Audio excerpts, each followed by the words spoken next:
Salam Indonesia. Kawan-kawanku di seluruh Indonesia, selamat pagi. Selamat berjumpa lagi dengan channel Berbagi Informasi. Pada kesempatan kali ini, admin akan berbagi informasi seputar pendataan tenaga honorer di tenggat waktu hingga 30 September 2022. Ada kabar yang sedikit melegakan untuk tenaga honorer sekolah, apakah itu tenaga guru maupun tenaga pendidik lainnya.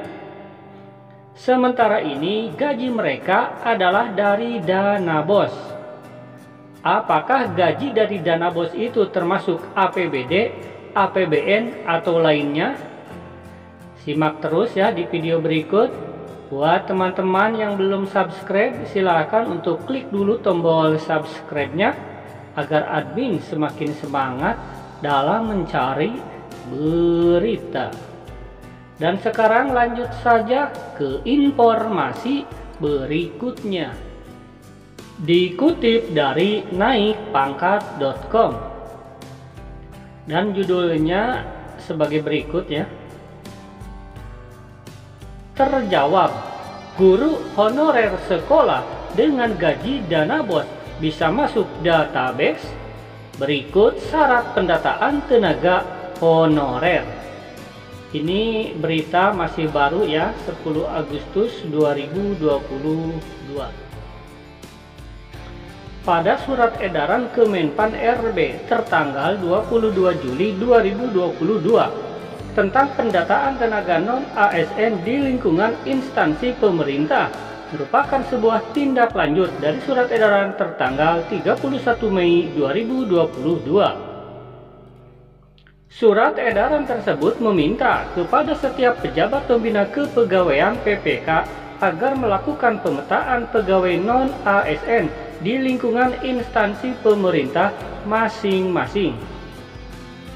Bagi tenaga honorer yang memenuhi syarat dapat diikutsertakan atau diberikan kesempatan untuk mengikuti seleksi CPNS maupun PPPK.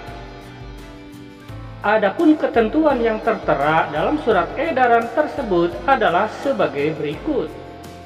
Yang pertama, tenaga honorer tersebut berstatus THK 2. Tenaga honorer kategori 2 terdaftar dalam database BKN dan pegawai non-ASN yang bekerja pada instansi pemerintah. Ini syaratnya ya. Admin juga di video sebelumnya ini sudah membuat syarat maupun kriteria pendataan honorer. Yang kedua adalah mendapatkan honorarium dengan mekanisme pembayaran langsung yang berasal dari APBD maupun APBN. Ini adalah penjelasannya ya.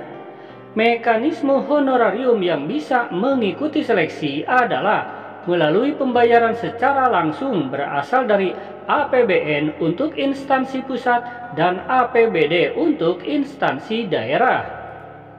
Dalam artian bukan melalui mekanisme pengadaan barang dan jasa, baik individu ataupun pihak ketiga, misalnya melalui dana BOS dan lain-lain.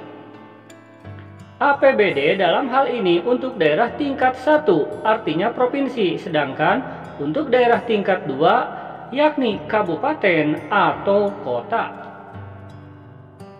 Persyaratan ketiga adalah diangkat paling rendah oleh pimpinan unit kerja. Kalau di sekolah berarti oleh kepala sekolah ya diangkatnya.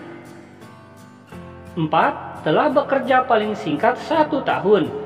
Pada tanggal 31 Desember 2021 sudah 1 tahun bekerja di instansi pemerintah ya per 31 Desember 2021. Di sini penjelasannya, per tanggal 31 Desember 2021 minimal tenaga honorer harus sudah bekerja di lingkungan instansi pemerintah selama 1 tahun. Kemarin ada yang bertanya ya, Pak Admin, kalau 10 bulan di sekolah swasta, 2 bulan di instansi pemerintah sekarang, apakah bakal terdata? Di sini syaratnya ya, 1 tahun sudah di instansi pemerintah. Cukup jelas ya.